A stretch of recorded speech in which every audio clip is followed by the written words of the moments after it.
Bienvenidos al podcast de Más Salud. Mi nombre es Daniela, médico interno de pregrado, y el día de hoy nos acompaña Brenda para hablar acerca de las enfermedades respiratorias que más afectan al estado de Guerrero.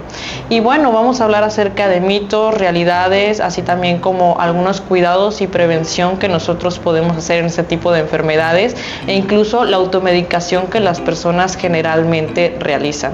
Brenda, en los estudios recientes que se encuentran en epidemiología por parte del Instituto Mexicano del Seguro Social, así como también de la Guía de Práctica Clínica en Enfermedades Respiratorias, se marca que las enfermedades más comunes en México son precisamente la bronquitis, el asma, la neumonía, el COVID-19, entre otras. Pero la que más afecta al estado es precisamente la tuberculosis. ¿Tú tienes algún conocimiento al respecto? ¿Sabes por qué se da esto? Tengo entendido que la tuberculosis se transmite por por respiración, vía aérea. Y normalmente sí he escuchado de personas que tienen tuberculosis y no llevan cubrebocas y, o sea, estar por ahí con tuberculosis te lo puede transmitir rápidamente, y siento que muchas personas no tienen esa, ¿cómo se llama? Esa cultura. Esa cultura de la prevención, del cuidado, porque es un tema que afecta a todos. Y la tuberculosis anteriormente, bueno, antes no tenía cura y hasta la fecha puede llegar a causar la muerte en las personas. Sí. Bueno, pues mira, la tuberculosis se da más que nada en Acapulco y en Guerrero, precisamente porque somos una zona costera. Entonces mucha gente ignora que precisamente porque somos una zona costera y estamos en contacto directo con el mar, con la salinidad, lo que causa a su vez ese tipo de enfermedades respiratorias. Sí, ¿no te ha pasado que cuánto te dura tu refri?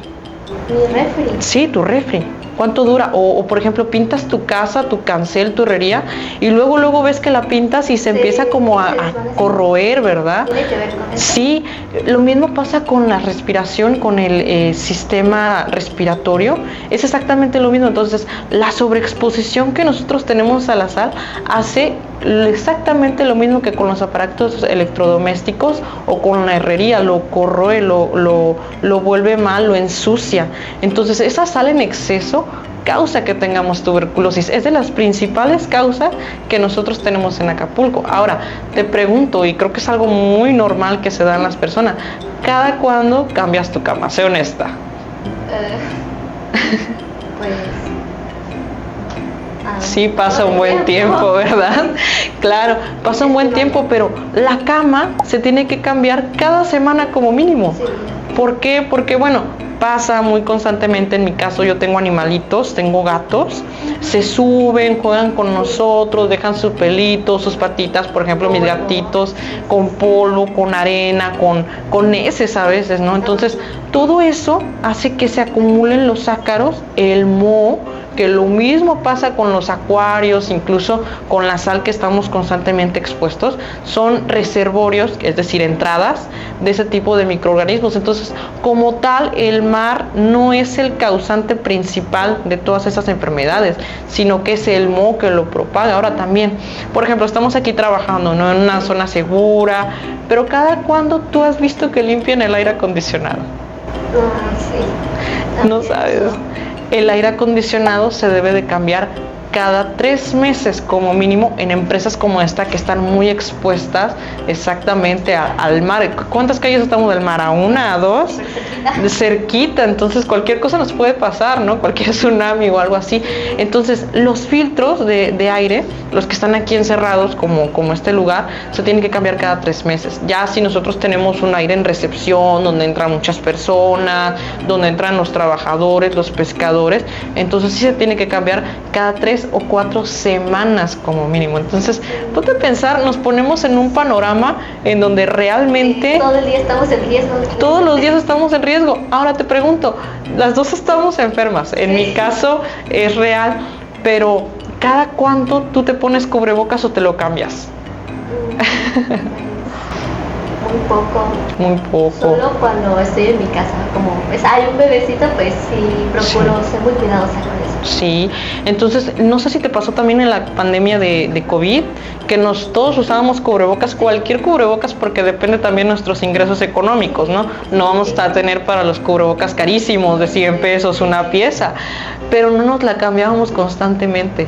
Al menos yo, que estaba en el área hospitalaria, era estar, por ejemplo, en zonas de COVID más expuesta, y me lo tenía que cambiar entre paciente y paciente. Entonces las personas, los civiles normales, las personas comunes, para toda la semana, y lo lavaban, no, lo metían en la lavadora con toda la demás ropa y ya está, y me lo volvió a poner. O sea, si son desechables es precisamente por eso. Se cambia cada 4 horas los desechables. Tú te lo quitas, te lo pones encima al otro y ya está, y no contaminas el resto de las superficies. Y fíjate que las principales enfermedades que te comenté en un principio se transmiten a través de las gotas de flush, se llama. Entonces tú toses, no hacemos el estornudo, tosemos de etiqueta, ¿no? Sino que tosemos con la mano y no, la Brenda, ¿cómo estás? No. Entonces toda esa propagación se hace a través de las gotas de flush, de esa nariz, cuando estornudamos, cuando tosemos, cuando hablamos, esas pequeñas microgotas, y también a las superficies que tocamos, Brenda. O sea, ahorita las dos estamos enfermas, ya tocamos la cámara, ya tocamos aquí, y realmente ¿quién desinfecta todo eso? El que le damos a las personas y se va pasando así. Sí, y el resto de tus compañeros, a lo mejor tu jefe la semana que viene ya está enfermo de gripe. Entonces te pones a pensar, no, ¿por qué? Y otra creencia que se tiene es precisamente el frío. ¿No te pasa que tu mamá te dijo también de que no tomes frío de niño o no estés descalzo? Sí. Ay, no. Y bueno, nos dicen eso precisamente, que no estemos descalzos, que no estemos en contacto con el frío. Pero el frío no es la causa de las enfermedades respiratorias. Es uno de tantos factores, pero no es la causa principal. Entonces, si tú tienes tos, tienes gripa y se te antoja un frappé, mira, adelante.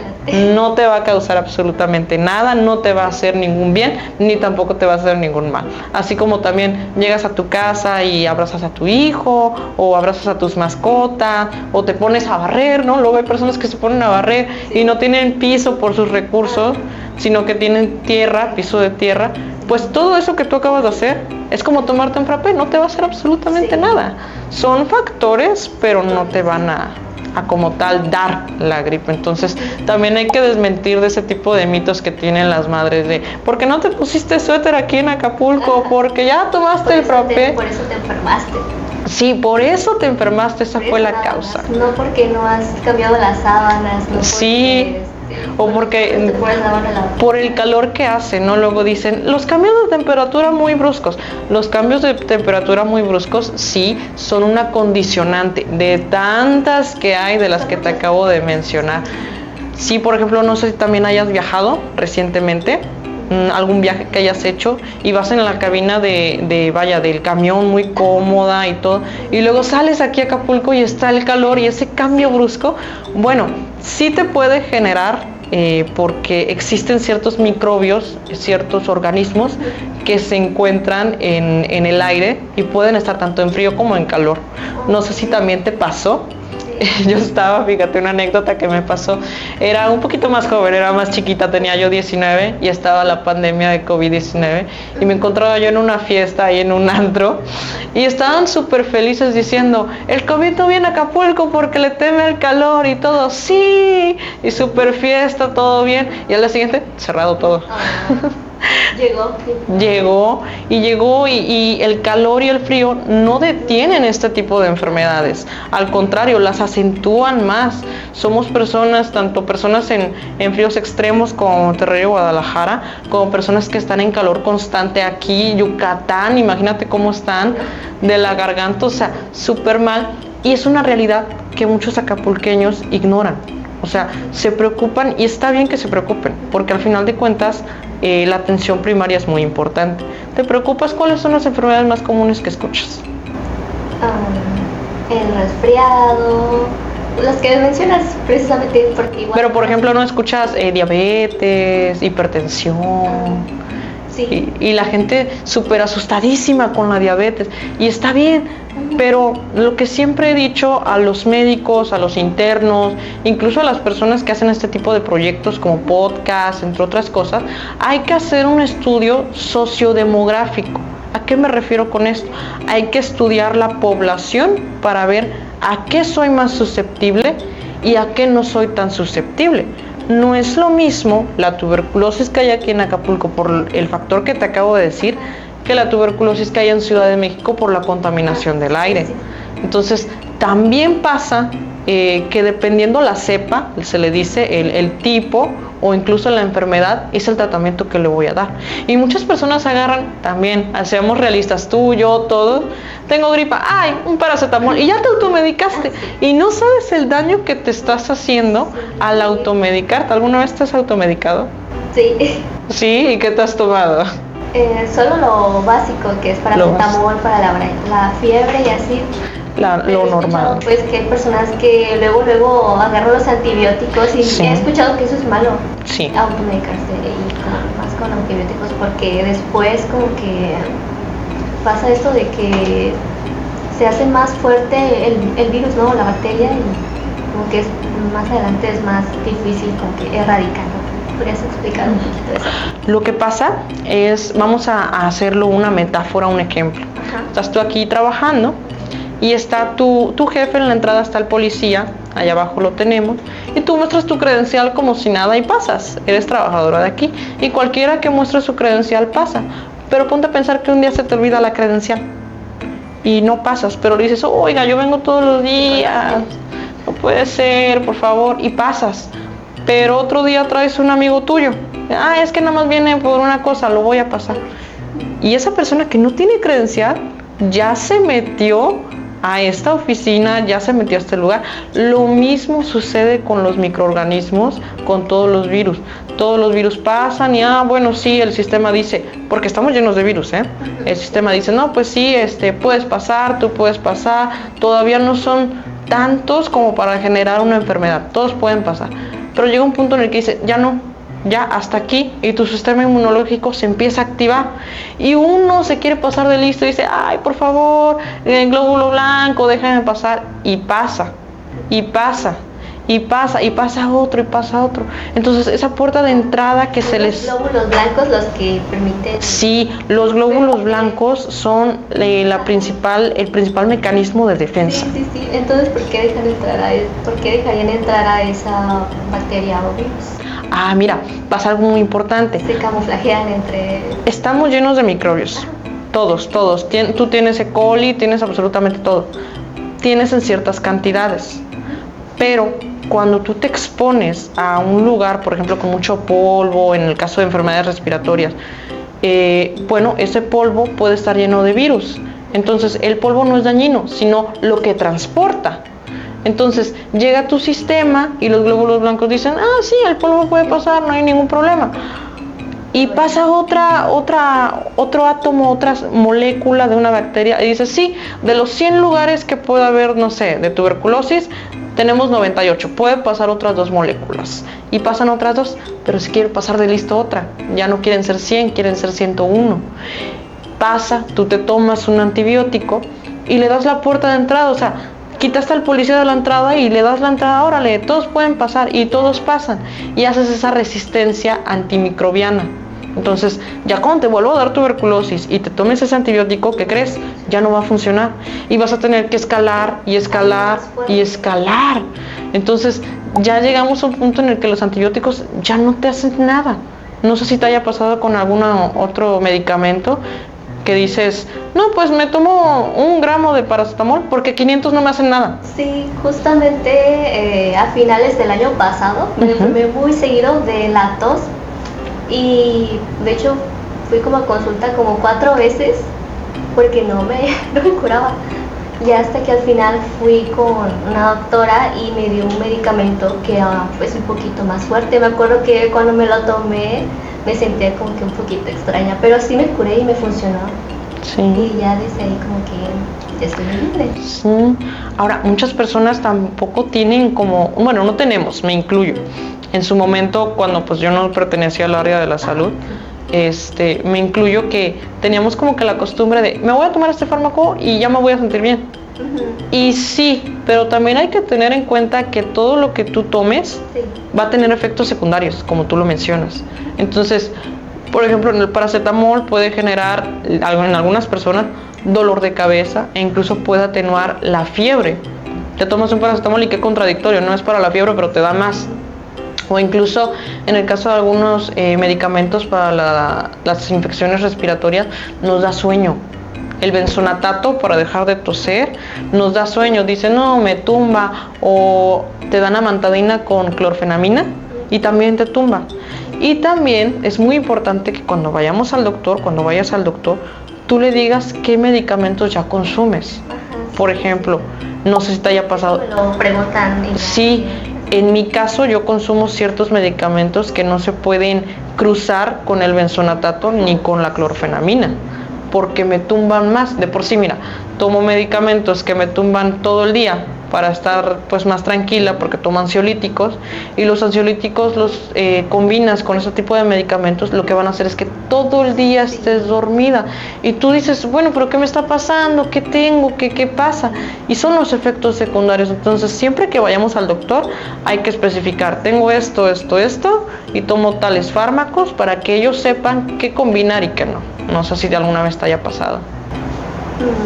Bueno, es una vez, o sea, no tiene nada que ver, pero una vez escuché que alguien tomó como que mezcló medicamentos y ya después se sintió muy mal y después pues fue al doctor y justamente le dijeron eso, que había hecho muy mal el automedicarse, porque esos medicamentos como que no se llevan bien, o tal vez diluirlo en tales grados de que no, pero no directamente pues fuerte.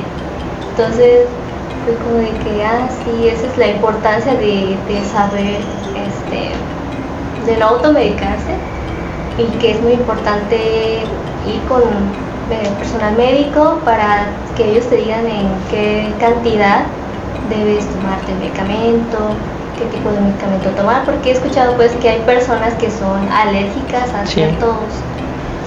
Sí. Y pasa el famoso choque anafiláctico, no sé si lo hayas escuchado, ¿no? Bueno, nos vamos a adentrar un poquito para poder educar más a la población y educarnos más nosotras dos. Un choque anafiláctico es una reacción alérgica exagerada. Es súper exagerada, es como un síntoma que está sobreactuando, como no sé, un personaje de una telenovela que le dicen algo muy dramático. Entonces un choque anafiláctico es precisamente eso, un episodio, no puede durar más de 1 hora el choque anafiláctico. Y lo peligrosísimo de aquí, de un choque anafiláctico, es que tiene la característica de cerrar las vías aéreas. Entonces, si tú eres alérgico a algún medicamento, pongamos el paracetamol, no puedes tomar AINES, que es el grupo de AINES, un analgésico antihistamínico no esteroideo, eso es AINES. Entonces, eres alérgico a los AINES y te tomas un paracetamol y dices, estoy teniendo como que somnolencia, como que hay leve los síntomas, y luego a las 8 horas te tomas otro, como debe de ser, y ya no estás sintiendo somnolencia, sino que estás sintiendo un mareo constante, una sudoración, y ya la tercera toma, entonces dices, híjole, no puedo respirar, ¿qué está pasando? Eso es un choque anafiláctico. Las cantidades, aunque sean mínimas, que tu cuerpo no resiste de tal fármaco, va a hacer que esa respuesta alérgica sea sobreexagerada y tu sistema inmunológico, en lugar de decir, a ver, detente, alto, ¿qué está pasando?, se va a ir contra todos. No va a distinguir, no distingue quién es bueno y quién es malo, y va contra todos, y entonces dice, cierren las vías aéreas. Entonces dices tú, oye, pero ¿por qué? ¿Por qué me hace eso? Tengo que respirar. Y por eso muchas personas en tiempo de COVID terminaron intubadas, por la respuesta alérgica exagerada. Pero ¿qué crees? No un fármaco, sino la propia enfermedad. Entonces, no aguantaron la enfermedad, todavía que estás enfermo, resulta que tu organismo da esa respuesta de choque anafiláctico, da esa respuesta de exageración de alergia, y lo que hace es que se cierren las vías y automáticamente te tengan que intubar. Y ahora sí, a través de estadísticas, ¿sabes lo difícil que es quitarle la intubación a una persona? No tanto en maniobra, sino que ¿cuántas posibilidades tienes de sobrevivir a una intubación? No, sí, sé que no. No, el 30%. son mínimas. Por eso cuando muchas personas se encontraban en COVID y las intubaban, ya los familiares automáticamente decían, pues hasta ahí llegó. Y sí hay casos, existe el 30% que la libró, se salvó, pero sí el 70% no pudo por esa respuesta tan exagerada que avanza tan rápido que ahora sí que los aparatos, la tecnología médica ya no pueden llegar hasta más y entonces se cierra. Y bueno, sumado a eso y sumado a todo lo que te he dicho, también existen las medidas preventivas. Sí. No sé si las hayas escuchado. Muy en cuenta. Sí, por ejemplo, cuando tienes gripa, ¿tú abres la ventana? Hay que ser honestos, tú dices, no, porque va a correr el aire, me va a hacer peor, ¿no? Bueno, no. Aquí en Acapulco es muy importante que los guerrerenses abran la ventana en el caso de gripa, tos, asma. ¿Por qué? Porque pasa lo que no pasa en Ciudad de México. Se ventila toda la zona. Uno lo cerraría, ¿no? Porque va a entrar el aire y me va a afectar, Sí. pero no, es malo porque pues el polvo y creo que eso es lo que más se enferma. Así es. Haces que el aire circule, sí. Se ventila y bueno, cambiar tus sábanas cada mes como mínimo, cada semana en el caso de estar enfermo. Yo sé que no tienes ganas, que no te quieres parar, tomar té caliente. Muchos tienen la creencia, ahí sí me puedes decir, que dicen, no, tómate un té de miel y tal cosa, y ya combinaron hasta ajo con cebolla y miel. Sí, he escuchado esas cosas. Y no cura la gripa. ¿No? Te voy a desmentir ahí. Okay. No cura la gripa. Lo que hace es aliviar los síntomas. Eso. Son antihistamínicos naturales. Los antihistamínicos son los que quitan, como su nombre lo dice, la histamina, es decir, todos los síntomas que te generan. Alivian el malestar, más el malestar general, más no la enfermedad. Si te duele la cabeza, si te duele la garganta, bueno, sí, lo que van a hacer es una especie de sedación de todos esos síntomas. Pero no porque te tomaste el té de miel y jengibre y vete tú a saber qué, se te quita automáticamente la gripa. No. Entonces sí, bebidas calientes o bebidas frías, no combinadas, no de que me tomé un té caliente y a la media hora salí por un boba, por un café frío y ya me lo tomé. Esos cambios bruscos, acuérdate que sí nos pueden llegar a afectar, pero sí fijarte con uno, o tomar bebidas frías o tomar bebidas calientes, porque pasa aquí algo muy importante. Por ejemplo, las bebidas calientes hacen que se expanda la garganta. Entonces sientes tú ese calorcito, ¿no? Como de, ya se me desinflamó. No, se te aperturó. Se te desinflama con el frío. Pasa cuando te golpeas, ¿no? Que, se golpeó el deportista. Hielo, automáticamente hielo. Entonces pasa lo mismo con la garganta. Está inflamada, necesitas un vasoconstrictor, es decir, algo que cierre esa inflamación, que la pegue a las paredes, y el hielo es una buena opción. Entonces, tomar bebidas calientes o tomar bebidas frías, decidirse por una. Abrigarse, no, fíjate que no, aunque muchas mamás dicen, cúbrete bien aunque estés aquí en Acapulco. Sí, pero va a subir tu temperatura y ahí sí te va a dar fiebre. Y sabemos que después de una fiebre puedes hasta convulsionar o lo peor, ¿no? El peor de los casos. Entonces, mantener ventilado, limpiar el filtro si estás aquí como lugares, te digo, cerca a la costa, limpiarlo cada 2 o 3 semanas. Si están en lugares un poco más céntricos, bueno, limpiarlos cada mes, cambiar tus sábanas cada semana. Si estás enfermo, no, yo sé que los quieres mucho. Sí, yo sé que cambiarlo cada 4 horas. Cambiar todo.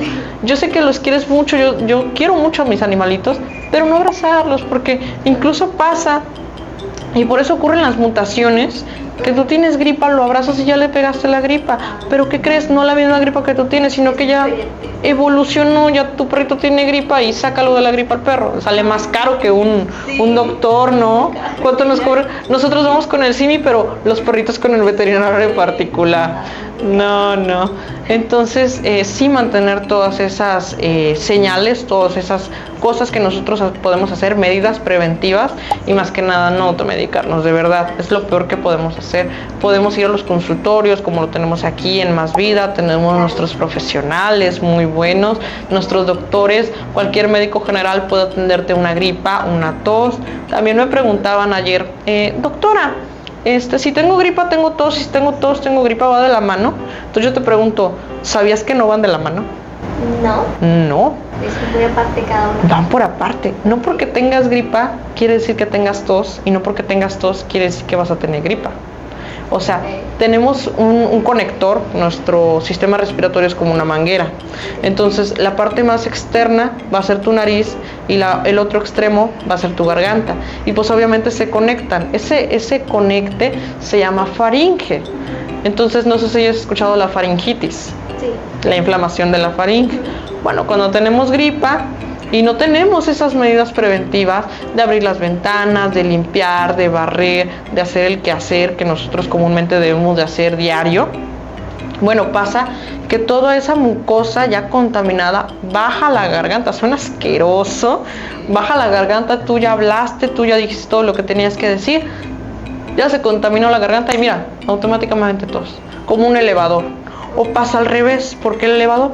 Porque tienes tos y toda esa mucosa sube a la nariz, asqueroso, ¿verdad? Pero sube a la nariz como un elevador y ya automáticamente tienes gripa por no tener esa cultura o todas esas medidas preventivas que nosotros podemos aplicar.